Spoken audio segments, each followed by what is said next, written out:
हमारा Kalinga war most important हो जाता है क्योंकि हमारी जो इंडियन हिस्ट्री है, इंडियन हिस्ट्री के जो सबसे ग्रेटेस्ट रूलर है हमारे इंडियन ओरिजिन के, वो थे अशोक सम्राट, अशोक द ग्रेट।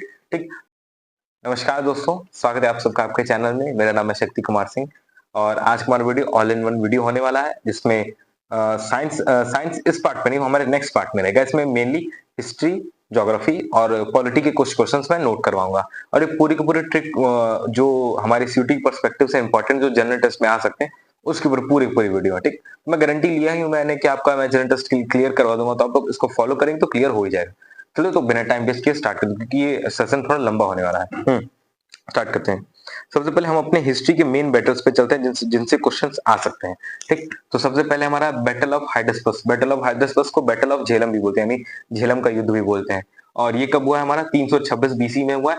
किसके किसके बीच हुआ? हमारा अलेक्जेंडर और पोरस के बीच में हुआ है। अलेक्जेंडर हमारा मैसेडोनिया का था, इसके पिता का नाम था फिलिप, और ये इसको विश्व विजेता सिकंदर की उपाधि दी गई। अच्छा, इसको विश्व विजेता इसलिए बोला जाता था क्योंकि इसने पूरा पूरा तो विश्व जीता नहीं था। मैसेडोनिया से लेके ईरान ईरान इराक, उसके बाद अफगानिस्तान, उस वाले एरिया से करके इंडिया में आया था। रास्ते में जितना मतलब जितने भी रीजन आए थे उसको ऑक्यूपाई कर ले रहा था। तो उस टाइम पे जो खोजे हुए देश थे, ठीक ना, जो डिस्कवर किए गए थे, उसको इसने जीत गया। जैसे इंडिया भी 1498 में डिस्कवर किया गया है वास्को डी गामा ने। ठीक। तो वैसे ही, और 326 बीसी में हुआ था अलेक्जेंडर और पोरस बीच में। अलेक्जेंडर इसमें जीत गया था। और अलेक्जेंडर इंडिया इसलिए नहीं आया था क्योंकि ये इतने लगभग 3 साल से ज्यादा के टाइम से ये अपने मैसेडोनिया साम्राज्य से निकला था विश्व को जीतने के लिए, और इसकी सेना बहुत थक चुकी थी। और जो हमारे चाणक्य हैं, चाणक्य और हमारे चंद्रगुप्त मौर्य जी हैं, तो ये दोनों लोग, चाणक्य ने वहां पे एक साइकोलॉजिकल गेम खेल दिया था उन लोग के साथ। उन लोगों ने बोला कि जो हमारा भारत है, झेलम नदी को जब उन लोग क्रॉस किए थे, जो हमारा उस टाइम झेलम नदी में बाढ़ आई थी, तो उन लोगों ने बोला था कि जो भारत है हमारा, भारत हमारा ये देवियों का वो है, देश है। यहाँ पे भूत प्रेत सब कुछ होता रहता है।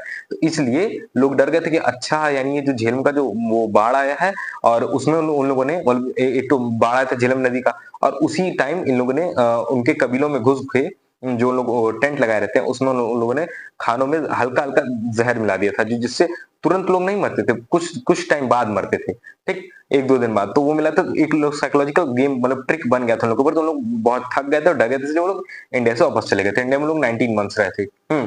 और इसके फेवरेट जो हॉर्स था उसका नाम था बुकेफेरॉल। और नेक्स्ट हमारा Kalinga war. Kalinga war most important हो जाता है क्योंकि हमारी जो इंडियन हिस्ट्री है, इंडियन हिस्ट्री के जो सबसे ग्रेटेस्ट रूलर है हमारे इंडियन ओरिजिन के, वो थे अशोक सम्राट, अशोक द ग्रेट। ठीक। तो इनका इसी वॉर के बाद हृदय परिवर्तन हो जाता है, और ये अहिंसा को, मतलब हिंसा को त्याग देते हैं और बौद्ध धर्म में आ जाते हैं। और बौद्ध धर्म में आने के लिए इनको किसने टीचिंग दी थी? उपगुप्त ने दी थी। किसने दी थी? उपगुप्त ने दी थी। ठीक। और 261 बीसी में, 261 बीसी में हुआ था हमारा कलिंग वॉर। किसके किसके बीच हुआ था? अशोक और राजा आनंदी। जो कलिंग है, कलिंग प्रेजेंट डे में ओडिशा वाला जो हमारा एरिया, वो है हमारा कलिंग। ठीक। और इन अशोक का इनको जेम्स प्रिंसेप ने इनका जो वो खरोष्ठी लिपि थी उसको डेसिफर किया था। तो इसमें इन्होंने पाया कि इनका दूसरा नाम देव नाम प्रिय है। ठीक। तो इनका अलग नाम ऐसे भी आ सकता है, देव नाम प्रिय। और चंद्रगुप्त मौर्य का ग्रीस में नाम है सेंट्रोपोडस। यानी ऐसे भी क्वेश्चन आ सकते हैं हिस्ट्री से कि कौन सा राजा जिसको ग्रीस में सेंट्रोपोडस बोला जाता है, तो वो हमारे चंद्रगुप्त मौर्य थे। और देव नाम प्रिय कौन थे? हमारे ये अशोका थे। उसके बाद battle of Tarain. Battle of Tarain ये वो वॉर है जो हमारी इंडियन हिस्ट्री को पूरा का पूरा चेंज कर देता है। क्यों? क्योंकि जो मुस्लिम इन्वेडर्स थे वो हमारे सेंट्रल एशिया से जो आते थे, उनके पास ना खाने के लिए पैसे होते थे, वो लोग एक तरीके से बेगर्स होते थे। ठीक। तो इंडिया को देखते थे, इंडिया में इतनी प्रॉस्पेरिटी, इंडिया इतना रिच है, और उस टाइम में हमारा India all over the globally 22% की जीडीपी एक्वायर करता था, पूरा का पूरा कंट्रीब्यूट करता था। इतना रिच था, इतना, इसलिए भारत को सोने की चिड़िया बोला जाता है। लेकिन इसी वॉर के बाद बैटल ऑफ ट्रेंट, अच्छा 2 बार हुआ ये, 1191, 1192। 1191 में मोहम्मद गौरी हार गया था, लेकिन पृथ्वीराज चौहान जी ने इनको छोड़ दिया। फिर 1192 में पृथ्वीराज चौहान, ये मोहम्मद गौरी और राजा जयचंद राजा जयचंद के साथ मिलके इसने पृथ्वीराज चौहान को हरा दिया। इसको बोलते हैं बैटल ऑफ तराइन। यही से हमारी इंडियन हिस्ट्री वो बदल जाती है, चेंज हो जाती है। और उसके बाद हमारा जानते हैं मुस्लिम डायनेस्टी चालू हो जाए, जैसे दिल्ली सल्तनत आई है। दिल्ली सल्तनत के बाद हमारे मुगल आए हैं और मुगल के बाद ब्रिटिश आ गए। Battle of Panipat, battle of Panipat कब हुआ? 1526 में बाबर और इब्राहिम लोदी के बीच में हुआ। अच्छा, जो बैटल ऑफ पानीपत है ये इसलिए इंपॉर्टेंट हो जाता है क्यों? क्योंकि जो बाबर है, बाबर इंडिया में बहुत सी नई नई स्ट्रेटेजीज को इंट्रोड्यूस करता है। जैसे जो सबसे फेमस है उसकी बोलते हैं तुगलकमा नीति, ठीक, सॉरी, तुगलकमा नीति उसको बोलते हैं, ठीक। और उसी के मतलब इसी वॉर में इसने तोप का यूज किया था। तो तोप को इंट्रोड्यूस करने वाला कौन है? हमारा बाबर ही है। बैटल ऑफ खानवा ये बाबर जीत गया था इब्राहिम लोदी। बैटल ऑफ खानवा कब हुआ? 1527 में बाबर और राणा सांगा के बीच में हुआ। ये भी हमारा बाबर जीत गया था, ठीक। अच्छा, जो राणा सांगा है, ऐसे कुछ कुछ इंस्क्रिप्शन है उसमें ये पाया जाता है कि बाबर को इंडिया बुलाने वाले हमारे राणा सांगा है और इब्राहिम लोदी के चाचा बहलोल खान लोदी, ये दोनों लोग बाबर को इंडिया इनवाइट किए थे कि आप आओ और इसको हराओ और यहाँ की गद्दी पे, मतलब यहाँ का शासन हमें सौंप के चले जाओ, ठीक। तो बैटल ऑफ खानवा 1527 बाबर और राणा सांगा के बीच बाबर जीत गया। बैटल ऑफ घाघरा 1529 में हुआ, बाबर और महमूद लोदी के बीच बाबर जीत गया। फिर बैटल ऑफ पानीपत सेकंड, ये किसके किसके बीच हुआ? हमारे अकबर और हेमू के बीच में हुआ है। और ये कब हुआ? 1556। और इस टाइम में अकबर हमारा सिर्फ 13 साल का था। और ये जो वॉर है ये मेनली अकबर के बीच में नहीं, अकबर का जो सेनाध्यक्ष था बैरम खान, उसके और हेमू के बीच में हुआ था। और हेमू को ने एक टाइटल भी अडॉप्ट किया था, उसको बोलते हैं विक्रमादित्य। ऐसे भी क्वेश्चन आ सकता है कि हेमू को, मतलब जो जिसने 1556 का वॉर लड़ा, उसको वो कौन सा टाइटल अडॉप्ट किया था? वो विक्रमादित्य का टाइटल अडॉप्ट किया था। और हमारी इंडियन हिस्ट्री में विक्रमादित्य टाइटल अडॉप्ट करने वाले टोटल 14 किंग्स हैं। सबसे पहले हमारे चंद्रगुप्त द्वितीय ने इसको अडॉप्ट किया है। उसके बाद battle of Haldighati. Battle of Haldighati 1576 Akbar and Maharana Pratap के बीच में हुआ था। अकबर इसमें जीत गए थे। उसके बाद बैटल ऑफ प्लासी, ये मॉडर्न इंडिया का वो है, हमारा वॉर है। ये 1757 में था सिराजुद्दौला और रॉबर्ट क्लाइव के बीच। रॉबर्ट क्लाइव सबसे पहले हमारे इंडिया के गवर्नर है, गवर्नर ऑफ बंगाल भी हमारे इंडिया की है, ये सबसे पहले रॉबर्ट क्लाइव है। उसके बाद battle of Buxar. Battle of Buxar का हुआ 1764 Mir Qasim and Hector Munro के बीच में हुआ था। मीर कासिम और हेक्टर मुनरो, ये दोनों वॉर बहुत इंपॉर्टेंट, प्लासी और बक्सर के लोग लिख के एकदम याद कर लीजिए। बैटल ऑफ वॉन्डिवॉश, ये इसलिए इंपॉर्टेंट हो जाए क्योंकि इसमें इंडियंस नहीं लड़े थे, इसमें हमारे फ्रेंच और ब्रिटिशर्स लड़े थे। कब हुआ था? हमारे 1760 में, 1760 में हुआ। अब जो मेजर ऑपरेशंस किए हमारे इंडियन आर्मी के द्वारा, वो हम इसमें देखते हैं। ये देखिए, ये हमारा बैटल ऑफ हाइडेस्पस है, झेलम का युद्ध, ठीक। और ये देखिए हमारा अखंड भारत है पूरा पूरा। ये अशोक, अच्छा, अशोक को इसलिए ग्रेट बोला जाता है क्यों? मतलब उनको जब वो अशोक एक बहुत क्रूअल राजा थे, बहुत बहुत क्या बोलते उसको, जो ऐसे शासक थे जो जिनके अंदर दया भाव बिल्कुल भी नहीं थी। कुछ कुछ इंस्क्रिप्शन में ऐसा पाया जाता है इन्होंने अपने 100 भाइयों को मार के अपने राजगद्दी पे बैठे, ठीक। तो इनको उसलिए नहीं मानव क्योंकि इतने क्रूअल थे, इसलिए इनको नहीं मानव। इनकी एडमिनिस्ट्रेशन पॉलिसी, इनकी मिलिट्री पॉलिसी, इनकी रिलीजियस पॉलिसीज की वजह से इनको अशोक दी ग्रेट बोला जाता है, ठीक। और ऊपर से 16 महाजनपद को जीत लिए थे पूरे के पूरे। देखिए यहाँ से लेके हमारा अफगानिस्तान से लेके यहाँ नीचे तक था पूरा का पूरा, ये पूरा हमारा खंड भारत था, ठीक। अब आ गया ऑपरेशन पोलो। ऑपरेशन पोलो कब हुआ? ये मोस्ट इंपॉर्टेंट है। ऑपरेशन पोलो 1948 में हैदराबाद में।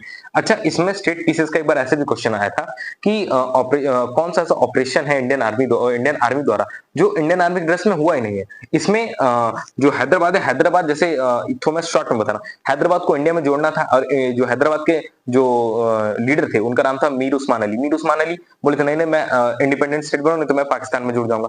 तो उन्होंने ये मैटर यूएनओ में भेज दिया। तो यूएनओ ने बोला कि कोई भी मिलिट्री एक्शन, मिलिट्री कूप नहीं होना चाहिए, ठीक।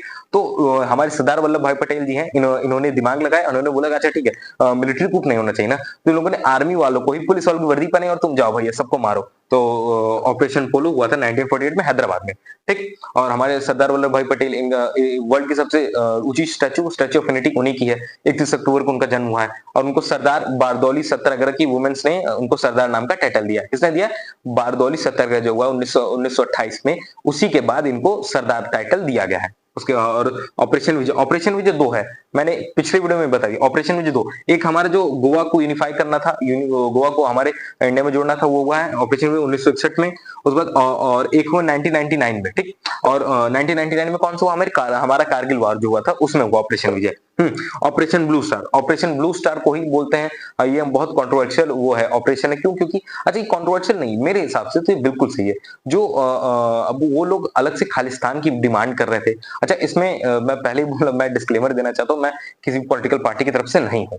मैं बस एक अपनी थिंकिंग एक रख रहा हूँ आप लोगों के सामने। फ्रीडम ऑफ स्पीच है सबके पास। तो हमारा जो ऑपरेशन ब्लू स्टार 1984 में अमृतसर में हमारी इंदिरा गांधी जी ने करवाया था। और उस टाइम हमारे सिक्योरिटी चीफ कौन थे इंडिया के? तो वो थे हमारे अजीत डोभाल थे। तो जो ऑपरेशन हुआ था, जिन लोग खालिस्तान डिमांड कर रहे थे, तो लोग एक तरह से टेररिस्ट थे। वो ये अमृतसर का जो टेम्पल है, गोल्डन टेम्पल, उसी में जाके लोग छुपे थे। तो उसमें ऑपरेशन ब्लू स्टार किया गया था। कब हुआ था? 1984 में इंदिरा गांधी जी ने हम उसको करवाया। ऑपरेशन मेघदूत कब हुआ? 1984 में सियाचिन ग्लेशियर को कॉन्कर करने के लिए हुआ था। जब हमारा चाइना और इंडिया के बीच में वो चला था, टॉक्सिसिटी चली थी, मतलब एक तरीके से कन्फ्रंटेशन चला था पूरा। ठीक, तो वो ऑपरेशन मेघदूत कब हुआ? 1984 में सियाचिन ग्लेशियर पे हुआ है। ऑपरेशन ब्लैक थंडर 1986 में, जो पंजाब में जो लोग सिक्स को, जो प्योर सिक्स थे, जो लोग इनोसेंट थे, उन लोगों को बचाने के लिए किया गया था, 1986 में हुआ था। ठीक, अब नेक्स्ट स्लाइड है हमारी ऑपरेशन ब्लू बर्ड। अच्छा, ये मोस्ट इंपॉर्टेंट इसलिए हो जाता है, मतलब मोस्ट इंपॉर्टेंट जो इंपॉर्टेंट है वही इस स्लाइड इन पीपीटी में मैंने डाला है। Operation blue bird 1987 Manipur Assam rifles. Manipur में किया गया था। क्यों मणिपुर में क्यों किया था? क्योंकि जो चाइना है, चाइना हमारे इंडिया में फंडिंग करके, पॉलिटिकल फंडिंग करके बहुत से ऐसे ग्रुप्स को, माओइस्ट ग्रुप्स को भेजा था, जो इंडिया में आके इंसर्जेंसीज फैला रहे थे, जैसे नक्सलाइट्स को फैला रहे थे। तो इसीलिए ऑपरेशन ब्लू बर्ड लॉन्च किया गया था, देखिए। और ऑपरेशन पवन 1987 में श्रीलंका के लिए लॉन्च किया गया। क्यों? क्योंकि वहां पे LTTE नाम की जो संस्था थी, वो एक उन लोग के पास प्राइवेट आर्मी थी। अच्छा, वही वर्ल्ड की एकमात्र ऐसी ऑर्गेनाइजेशन है LTTT जिसके पास खुद का एयरफोर्स था। ऐसा भी एक स्टैटिक का क्वेश्चन बन सकता है, और ये आई थिंक SSC MTS में पूछा है कि वर्ल्ड की एकमात्र ऐसी ऑर्गेनाइजेशन जिसका खुद का फोर्स था, और वो गवर्नमेंट ओन नहीं करती थी। LTT गवर्नमेंट ओन करती ही नहीं थी, एक बेसिकली टेररिस्ट ग्रुप था एक। तो वो एयरफोर्स भी ओन करता था। हमारा LTTE उनको मारने के लिए, liberation tigers of Tamil Ilam उसका फुल फॉर्म है, उसको मारने के लिए ऑपरेशन लॉन्च किया गया था। फिर ऑपरेशन सर्प विनाश, ये कब हुआ? 2003 में हमारा जम्मू कश्मीर हुआ, और 60 मिलिटेंट्स को इसमें किल्ड किया गया था। ऑपरेशन सर्प विनाश, इसका नाम ही सर्प विनाश, कहाँ? जम्मू कश्मीर हुआ था 2003 में। ऑपरेशन ब्लैक टॉर्नेडो 2008 में, जो हमारे मेजर संदीप उन्नीकृष्णन थे, उन्होंने उनके बाद जब वो जो एनर्जी कमांडोज थे, हमारी मुंबई में 26/11 का अटैक हुआ है, उसी के तहत ये वाला ऑपरेशन लॉन्च किया गया था। कौन सा? हमारा operation black tornado. Operation slow leopard, ये हमारी लद्दाख में लॉन्च किया गया था। लद्दाख में भी जो हमारे 370 हटने के बाद इंसर्जेंसीज फैल रही थी, वो लद्दाख में लॉन्च किया था स्नो लेपर्ड जो ये स्नो लेपर्ड इसलिए इसका नाम रखा गया, इसे बहुत अच्छी ट्रिक मैं देना चाहता हूँ। लद्दाख में एक वो है, नेशनल पार्क है, उसमें स्नो लेपर्ड पाया जाता है। ठीक, और ऑपरेशन देवी शक्ति 2021 में लॉन्च किया गया। कब? Punjab, HR Delhi help Hindu and shift. अच्छा, ये कौन? ये बहुत इंपॉर्टेंट है। क्यों? क्योंकि आपको क्या था, 2021 में अफगानिस्तान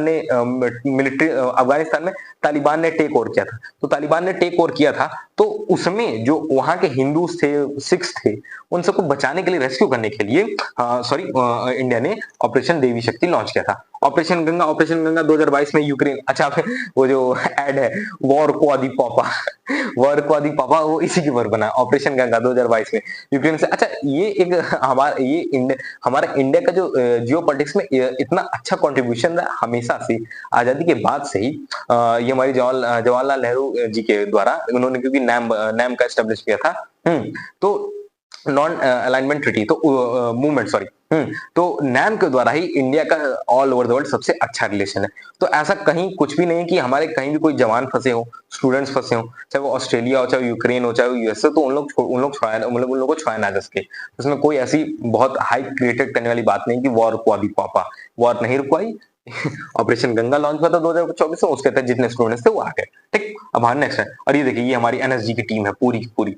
यही हमारा ऑपरेशन कौन सा हुआ था? ऑपरेशन ब्लैक टॉर्नेडो, इसलिए इसको ब्लैक टॉर्नेडो बोला जाता है। क्यों? क्योंकि हमारी NSG नेशनल सिक्योरिटी गार्ड्स आते हैं। ठीक, और NSG देखिए, NSG जो है ये बहुत स्पेशल टीम होती है हमारी वो आर्मी की। ठीक, और ये देखिए हमारे ताज होटल पे जो हमला हुआ था 2008 का। ठीक, नेक्स्ट स्लाइड पे। अच्छा, अब हम लोग अपने हल्के ज्योग्राफिकल क्वेश्चन में आते हैं। इंडिया का नॉर्थन मोस्ट पॉइंट कौन सा हमारा? वो है हमारा इंदिरा कूल। किसमें आता है? जम्मू कश्मीर में आता है। आता है, ठीक। फिर नॉर्थ से डायरेक्ट हम लोग साउथ में आते हैं। सबसे साउथर्न मोस्ट पॉइंट मेनलैंड का, साउथर्न मोस्ट पॉइंट मेनलैंड का कन्याकुमारी में आता है। ये कौन सा हमारा केप कॉमोरिन। और कुछ कुछ लोग ऐसे कंफ्यूज हो जाते हैं, जैसे मैंने अपने ग्रुप में ये पीडीएफ को डाला था, तो उसमें एक स्टूडेंट था, उसने मुझसे पूछा कि जो साउथर्न मोस्ट पॉइंट है वो तो हमारा इंदिरा पॉइंट है। तो मैंने बोला नहीं नहीं, इंदिरा पॉइंट जो है ना वो हमारा अंडमान निकोबार में पड़ता है, ठीक। तो अगर ये पूछे कि सिर्फ अगर ऐसे क्वेश्चन आए ना कि मेन लैंड कौन सा, तो मतलब southern most point main land का कौन सा, तो हमारा केप कॉमोरिन है, ठीक। और ऐसे पूछे जो साउथर्न मोस्ट पॉइंट है, हमारा यूनियन टेरिटरी इंक्लूड हो, तब वो हमारा इंदिरा पॉइंट है। अब इसी में हम लोग वेस्टर्न पॉइंट देखते हैं। वेस्टर्न पॉइंट कौन सा है हमारा, गुजरात में गोरुमाथा, ये यहीं पे गुजरात में गोरुमाथा। फिर उसी के बाद हमारा सबसे ईस्टर्न मोस्ट कौन सा हमारा, कौन सा स्टेट है हमारा, अरुणाचल प्रदेश। इसका पहाड़ यहाँ पे नमचा बरवा, और यहीं पे है कीबीथू, ठीक, कीबीथू नाम की जगह। फिर से परिभाषित करते हैं, इंदिरा कोल नॉर्थ में, साउथ में केप कॉमोरिन, गोरुमाथा वेस्ट में, और ईस्ट में हमारा कीबीथू, ठीक। और अगर ऐसे क्वेश्चन आए कि सबसे ईस्टर्न मोस्ट स्टेट कौन सा है, तो मैं 90 मैं गारंटी लिख के दे रहा हूं कि 99% लोग गलत कर देंगे। 60 से लोग मार के आ जाएंगे जम्मू कश्मीर लद्दाख मार के आ जाएंगे। नहीं, जम्मू कश्मीर और लद्दाख भैया यूनियन टेरिटरी बन चुका है, थोड़ा करंट में जियो। हमारा हिमाचल प्रदेश है नॉर्थन मोस्ट स्टेट, ठीक। और सबसे साउथर्न है हमारा तमिलनाडु। अब इसमें सब कुछ क्लियर कर दिया। अब हमारी कोस्टल बाउंड्रीज कितनी, कोस्टल बाउंड्रीज हमारी स्टेट कितनी गिन लीजिए, 1 2 3 4 5 6 7 8 9, ठीक, 9 है। हमारे वेस्ट इंडिया में कितनी, हमारी 5 है। यहाँ पे हमारी 4 है, गुजरात, महाराष्ट्र, गोवा, कर्नाटका, केरला, तमिलनाडु, आंध्र प्रदेश, ओडिशा, वेस्ट बंगाल, ठीक। ये हमारी टोटल 9 कोस्टल स्टेट्स है। और इसमें सबसे ज्यादा हमारा ये गुजरात के पास सबसे मैक्सिमम बाउंड्री कोस्टल की, और ये कितनी है, पूरी पूरी 1214 किलोमीटर। कितनी है, 1214 किलोमीटर। सबसे कम है हमारा गोवा, 102 किलोमीटर। अच्छा, इसी में अगर यूनियन टेरिटरी इंक्लूड करके पूछे, तो यूनियन टेरिटरीज में सबसे, मतलब दोनों पूछे, स्टेट्स और यूनियन टेरिटरीज दोनों में, तब हमारा अंडमान निकोबार हो जाता है। क्यों, क्योंकि वो 2900 किलोमीटर पूरा वो कोस्टल रीजन है उसका पूरा, ठीक। और स्टेट्स में पूछे तो गुजरात। अच्छा, हमारे इंडिया का लैंडलॉक्ड स्टेट, सबसे बड़ा लैंडलॉक्ड स्टेट कौन सा है, तो हमारा मध्य प्रदेश। लैंडलॉक्ड स्टेट वो हो जाता है जिसके बॉर्डर पे कोई भी इंटरनेशनल बॉर्डर ना हो, कोई भी हमारा कोस्टल एरिया ना हो, ठीक। जो समुद्र से सटता हो वो हमारा लैंडलॉक्ड हो जाता है। तो सबसे बड़ा है हमारा मध्य प्रदेश, उसके बाद है हमारा हरियाणा, ठीक। अब नेक्स्ट स्लाइड पे चलते हैं। नेक्स्ट स्लाइड हमारा, ये पिछले साल का क्वेश्चन है, India lies in which hemisphere, ठीक। तो इंडिया कौन सा हेमिस्फीयर में आता है, इंडिया हमारे में आता है नॉर्थन हेमिस्फीयर। अच्छा, नॉर्थन हेमिस्फीयर में कैसे, देखिए ये हमारी अर्थ है, ठीक। अर्थ को हम ऐसे डिवाइड करते हैं, ये हमारा हो गया नॉर्थन हेमिस्फीयर, ये हमारा हो गया साउथर्न हेमिस्फीयर। तो हम अर्थ को ऐसे डिवाइड करेंगे, अर्थ को डिवाइड कौन करता है, इक्वेटर डिवाइड करता है 0 डिग्री। तो जब इक्वेटर को डिवाइड करेंगे तो इक्वेटर देखिए एकदम एग्जैक्ट यहीं से गुजरता है, एकदम एग्जैक्ट यहां से गुजरता है। तो हमारा जो इंडिया है वो इंडिया इस तरफ आता है, देखिए ये हल्का सा इंडिया दिख रहा है ना, ये पूरा पूरा हमारा इंडिया। तो अब ये इंडिया को थोड़ा बड़े से, ये है हमारा इंडिया, और यहां से एग्जैक्ट इक्वेटर गुजरती है। तो अब कैसे, अब जैसे ये हो गया नीचे वाला एरिया, तो नीचे वाला एरिया हमारा हो गया साउथ वाला, ठीक। ऊपर वाला हो गया नॉर्थ का, तो हमारा इंडिया कहां था, नॉर्थ था। तो इसमें कंफ्यूज बिल्कुल मत, इंडिया हमारा किस में आता है, नॉर्थन हेमिस्फीयर में आता है। फिर Tropic of Cancer passes through India. और एक जैसे ये हमारा बीच को कट, इमेजिनरी लाइन है इक्वेटर कट करती है इंडिया को बीच से 0 डिग्री। उसके बाद 23 degree north, 23.5 degree north, 23.5 degree north से कट करके हमारी ट्रॉपिक ऑफ कैंसर। फिर उसी के जस्ट नीचे 23 degree and half degree south कौन कट करती है, ट्रॉपिक ऑफ कैप्रिकॉन, ठीक। तो जो कैंसर है, कैंसर हमारे इंडिया से ही पास होती है। इंडिया के टोटल 8 स्टेट से पास होती है। कौन कौन से हमारे, गुजरात, मध्य प्रदेश, छत्तीसगढ़, झारखंड, वेस्ट बंगाल, त्रिपुरा, मिजोरम। अच्छा, हम ये इसको एक मैप वाइज एकदम देख लेते हैं, ठीक।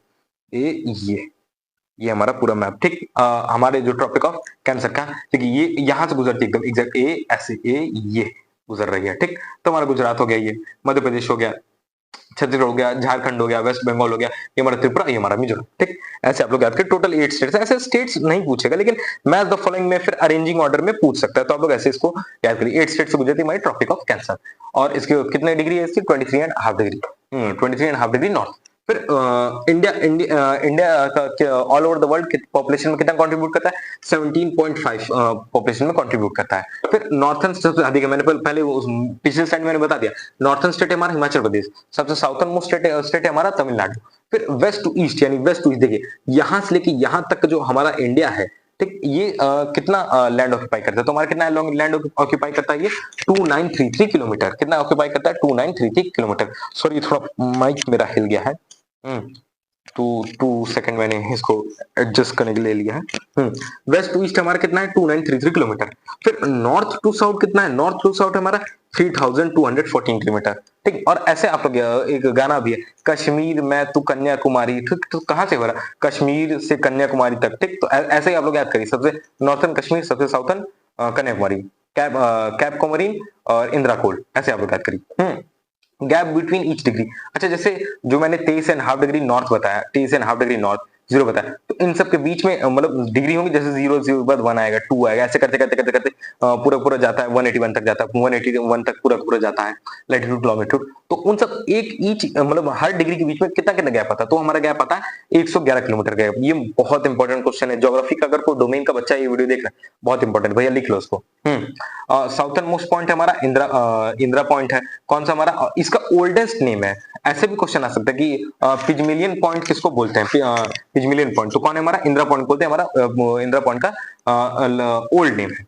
नेबरिंग कंट्रीज हमारी 7 है, ठीक, और 7 मैक्सिमम बॉर्डर शेयर बांग्लादेश, हाँ 7 कंट्रीज हम लोग अपना इंटरनेशनल बॉर्डर शेयर करते हैं। और ऑल ओवर द वर्ल्ड सबसे ज्यादा बॉर्डर शेयर कौन करता है कंट्री से, चाइना करता है, 13 कंट्री से करता है। स्टैटिक क्वेश्चन है, लिख के रख लीजिए।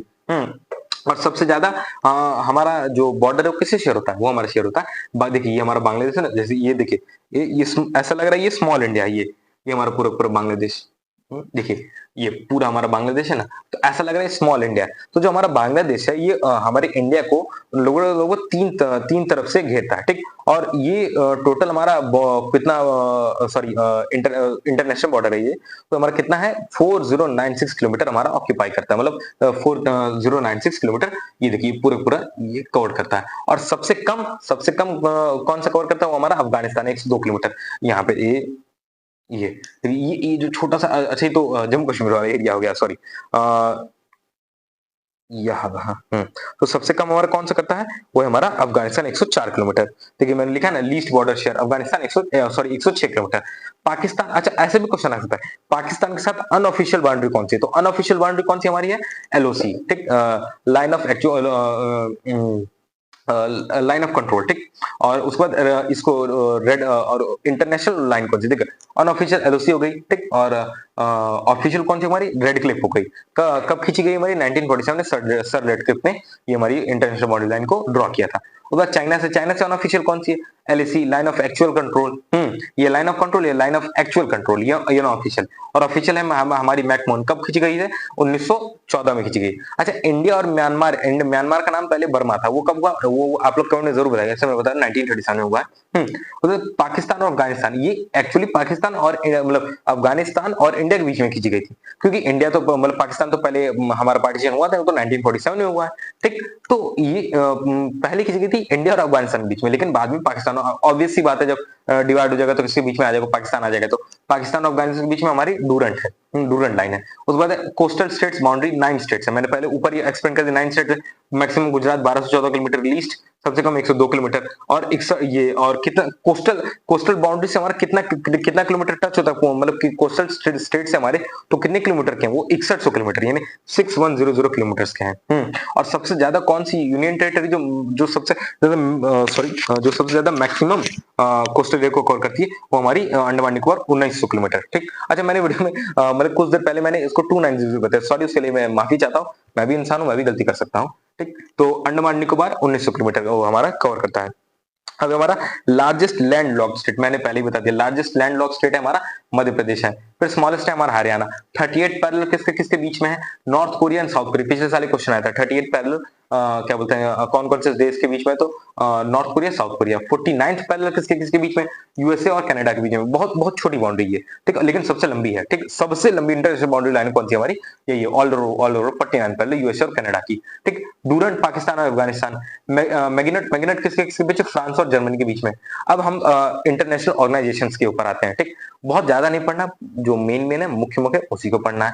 यूएनओ की एस्टेब्लिशमेंट हुआ था 1945 में, इसका हेडक्वार्टर हमारा न्यूयॉर्क में। ये हमारा यूएनओ का ये पूरा लोगो है। अच्छा, यूएनओ किसका सक्सेसर था, ऐसे भी क्वेश्चन आ सकते हैं। जैसे पिछले साल मैंने अपने हिस्ट्री डोमेन का क्वेश्चन दिया, मतलब डोमेन का एग्जाम दिया था, तो उसमें क्वेश्चन आया था कि यूएनओ किसका सक्सेसर है। ठीक, तो ये हमारा सक्सेसर है लीग ऑफ नेशन का। लीग ऑफ नेशन की स्थापना कब हुई है? ये ट्रिटी ऑफ वर्सेल हुई थी, उसके उसके बाद 1919 में लीग ऑफ नेशन की स्थापना की गई थी। और लीग ऑफ नेशन फेल हो गया था क्योंकि वर्ल्ड वॉर 2 रोक ही नहीं पाया। लीग ऑफ नेशन को बनाया इसलिए गया था कि वर्ल्ड वॉर ना हो, क्योंकि उससे हमारे रिसोर्सेज का बहुत लॉस होता है all over the world. WHO world health organisation, ये इसका क्या है हमारा इसका हेडक्वार्टर क्या हमारा जनेवा में है। यूनिसेफ का क्या है हमारा न्यूयॉर्क में है। ठीक, ये हमारा डब्ल्यूएचओ। ठीक, over UNSC United nation security council, ये मोस्ट इंपोर्टेंट है न्यूयॉर्क। अच्छा, यूएनओ के इस टाइम हेड कौन है, प्रेसिडेंट कौन है? तो हमारा एंटोनियो बुकारेस्ट, वो है हमारे यूएनओ के हेड है इस टाइम, चेयरमैन है। और UNSC United nation security council के वो हमारा हेडक्वार्टर का है हमारा न्यूयॉर्क में है। इंटरनेशनल मॉनिटरी फंड आईएमएफ का है कहाँ है हमारा? वॉशिंगटन डीसी यूएसए में। कहाँ है हमारा? वॉशिंगटन डीसी यूएसए में।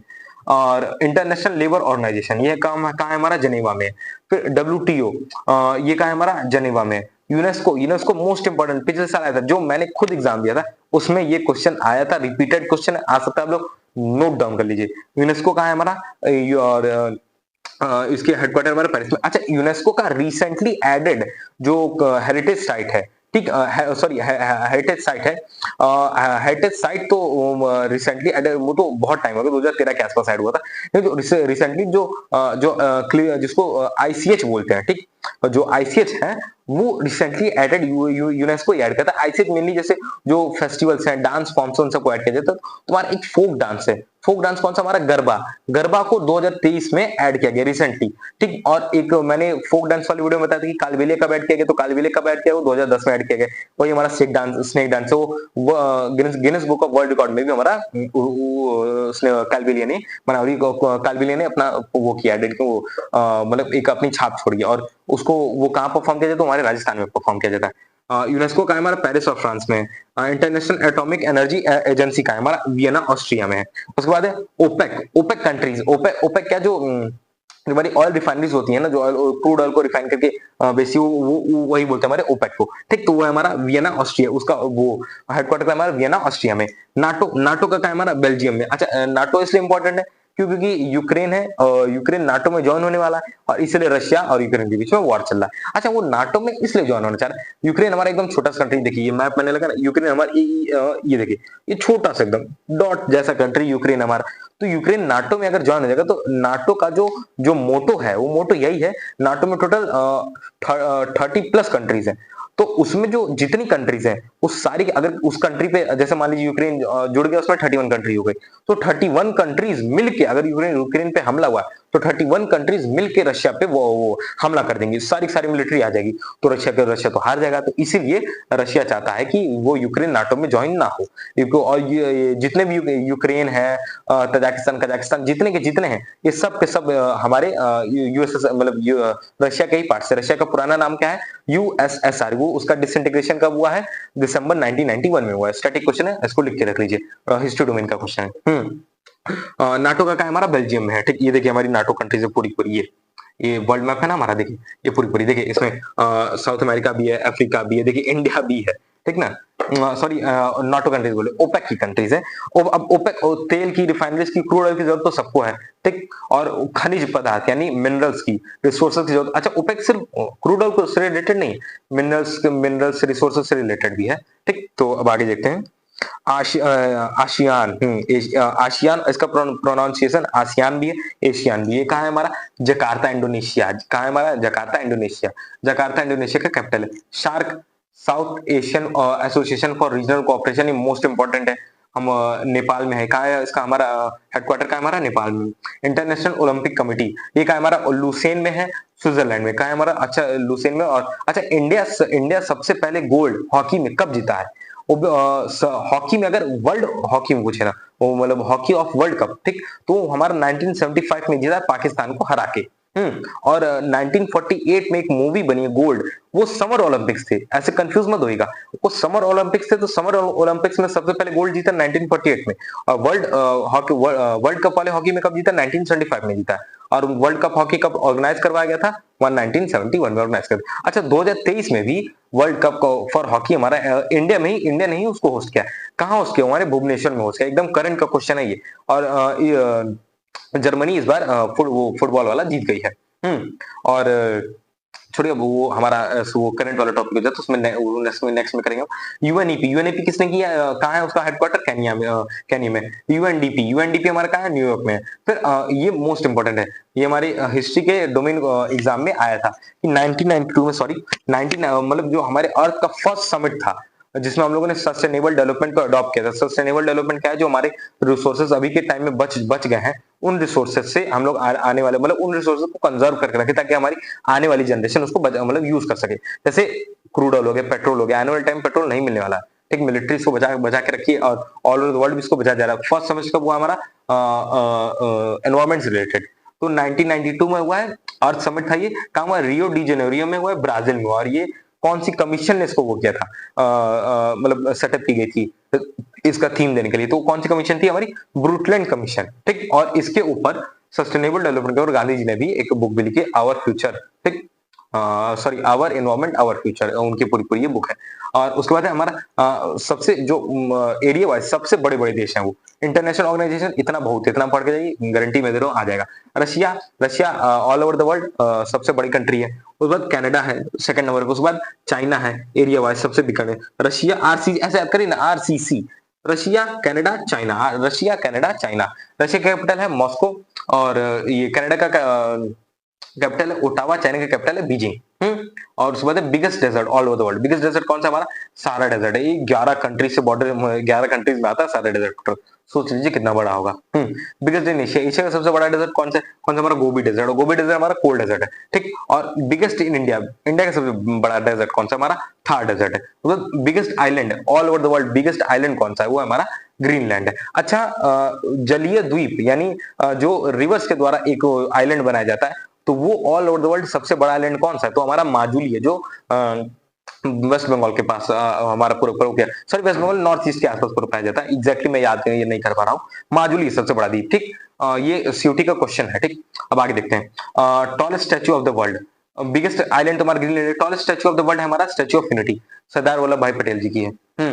फ्रेश वाटर लेक हमारी all over the world Lake Superior, salt water lake हमारी कैस्पियन सी, ठीक। हाईएस्ट लेक यानी ऊंचाई पे कौन सी लेक है हमारी, टीटीकाका लेक है। उसके बाद डीपेस्ट लेक, सबसे डीपेस्ट लेक है हमारी बैकाल लेक। और सबसे डीपेस्ट जगह कौन सी ओशियन में, तो हमारी मरीना ट्रेंच सबसे डीपेस्ट है, वो I think 17 to 18 kilometre deepest है, ठीक। पैसिफिक ओशन में आता है, और वो सबसे बड़ा ओशन का हमारा पैसिफिक ओशन है, ठीक, प्रशांत महासागर उसको बोलते हैं, ठीक। और ये देखिए, ये सस्टेनेबल डेवलपमेंट गोल्स हैं, ये रिसेंटली है, ठीक। इसमें हमारे बच्चों देखिए पूरा आ जाता है, इसमें हेल्थ भी आ जाता है, स्टडी भी आ जाती है, हाइजीन भी आ जाता है, सब कुछ आ जाता है। अब नेक्स्ट है हमारा, अब नेक्स्ट देखिए, ये जो स्लाइड है, ये पूरा इसमें मैंने आप लोग को मैं जो इंपॉर्टेंट कंट्रीज है जिसके कैपिटल पूछ सकते हैं, ठीक, और जिनके करेंसी पूछ सकते हैं, वो मैं स्लाइड में मैं पूरा कवर करूंगा, ठीक। अब मुझे 2 मिनट का टाइम दीजिए बस।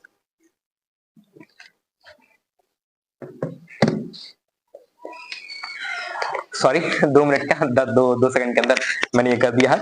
अब हम लोग जो कंट्रीज हमारा स्टार्ट करते हैं। पीछे हमारा वर्ल्ड मैप मैंने लगा दिया है। अफगानिस्तान का कैपिटल है हमारा काबुल, और इसकी करेंसी क्या है हमारी, अफगानी। अल्बेनिया का टियाना है। उसके बाद अल्जीरिया का अल्जीरियस है। और एंगोला का लुआंडा। अच्छा, जो मैं बोल रहा हूँ उसको लिखते चलिएगा, भले स्पीड स्लो करके देखिए, लेकिन लिखते जरूर, जो मोस्ट इंपोर्टेंट है वही बता रहा हूँ। मेरे को 196 कंट्रीज याद है पूरी की पूरी। उसके बाद है Argentina Buenos Aires. Australia Canberra, Australia का है हमारा, देखिए ये हमारा Australia. Argentina Buenos Aires, Australia Canberra. उसके बाद अजरबैजान का है हमारा बाकू, ठीक। और बांग्लादेश ढाका। साउथ एशिया याद करके रखिए, बांग्लादेश ढाका, बहरीन मनामा, ठीक, बहरीन का क्या है हमारा मनामा, ठीक। बेलारस का है मिन्स्क, बेलारस का है हमारा मिन्स्क, देखिए बेलारस यहाँ पे हमारा, बेलारस का है, बेलारस का है हमारा मिन्स्क। भूटान का थिम्पू, बेल्जियम का ब्रुसेल्स, भूटान का थिम्पू, बेल्जियम का ब्रुसेल्स। और ब्राजील का ब्राजीलिया, बहुत मोस्ट इंपॉर्टेंट, ब्राजील का ब्राजीलिया। उसके बाद है बुल्गारिया, बुल्गारिया का है सोफा, अच्छा बुल्गारिया ऐसे याद करें कि सोफा पे बम गिर गया, बुल्गारिया का क्या है हमारा सोफिया, ठीक। उसके बाद है कंबोडिया, कंबोडिया का है नॉमफेन, नॉमफे ऐसे कैपिटल है, वो थोड़ा टंग मेरी टंग स्लिप हो गई, नॉमफेन है, ठीक। अच्छा कंबोडिया में ये कंबोडिया में एक करंट एक क्वेश्चन मैं देना चाहता हूँ। कंबोडिया में अंकोर वट नाम का मंदिर है, वो क्या बोलते हैं अंकोर वट, वो सबसे ओल्डेस्ट और सबसे बड़ा मंदिर है ऑल ओवर द वर्ल्ड का। अंकोर वट को 8वां अजूबा को यानी 8 वंडर्स ऑफ द वर्ल्ड में इंक्लूड कर दिया गया है। और अंकोर वट मंदिर है वो पहले विष्णु जी का मंदिर था, वैष्णविज्म को डेडिकेटेड था, लेकिन अब वो बौद्धिज्म मंदिर, वो पूरा पूरा बौद्धिज्म मॉन्क्स का मंदिर हो गया। अब नेक्स्ट हम लोग चलते हैं, कंबोडिया का नॉमफेन, और कंबोडिया में है, अंकोर वट उसका नाम है। कनाडा, कनाडा का ओटावा है। चिली, चिली का Santiago, Chile most important Santiago है। चाइना का है बीजिंग, कोलंबिया का बोगोटा, और क्यूबा का हवाना, सिप्रस का निकोशिया, डेनमार्क कोपेनहेगन, डेनमार्क बहुत बहुत इंपॉर्टेंट हो जाए, डेनमार्क का क्या हमारा कोपेनहेगन है, ठीक। और इक्वाडोर, इक्वाडोर का क्विटो, इक्वाडोर का क्विटो, और इजिप्ट का है हमारा कायरो, इक्वाडोर का क्विटो, इजिप्ट का हमारा कायरो। इथोपिया का एडिस अबाबा, इथोपिया का है हमारा एडिस अबाबा, देखिए यहाँ पे हमारा इथोपिया, इथोपिया का हमारा एडिस अबाबा। फिजी, फिजी का सुआ, फिनलैंड का हेलसिंकी, फ्रांस का पेरिस, जॉर्जिया का तबलिसी, जर्मनी जॉर्जिया तबलिसी, जर्मनी का बर्लिन, ग्रीस का एथेंस। उसके बाद ग्रीनलैंड, ग्रीनलैंड का नूक, देखिए ये हमारा ग्रीनलैंड, ग्रीनलैंड एग्जैक्टली कहाँ है हमारा, इसी वाले एरिया में, उसका पूरा पूरा जो स्ट्रक्चर देखिए हमारा ग्रीनलैंड, पूरा पूरा जो स्ट्रक्चर पूरा पूरा व्हाइट है हमारा, वो है हमारा ग्रीनलैंड, ठीक। ग्रीनलैंड का क्या है हमारा नूक है। उसके बाद हंगरी, हंगरी का Budapest, most important Hungary Budapest, Hungary Morocco, Morocco का है हमारा रबात, हंगरी और मोरक्को, एसएससी का रिपीटेड क्वेश्चन है, हमेशा ऐसे क्वेश्चंस आते ही हैं।